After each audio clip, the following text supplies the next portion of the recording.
Ladies and gentlemen, tonight I want to talk about a concept that I believe is essential for our personal and professional growth: lifelong learning.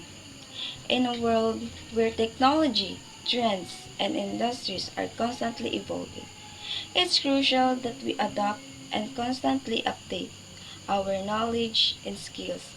Lifelong learning is not buzzword. It's a mind. It's a mindset. And so why is lifelong learning is important? Learning new things stimulates our minds, builds our confidence, and enhances our creativity. Continuous learning leads to career advancement, promotion, and higher salary.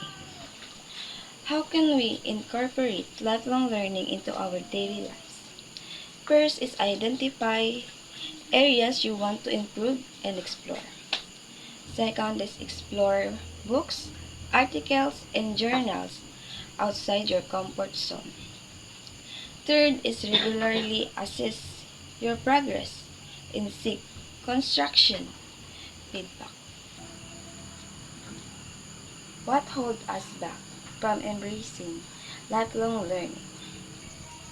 So first is view failures as opportunities for your growth. Second is find your why, seek achievable goals, and celebrate milestones.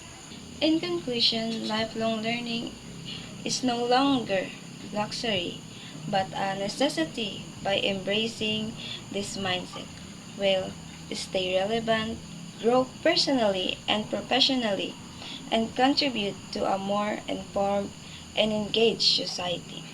Remember, learning is a journey, not a destination.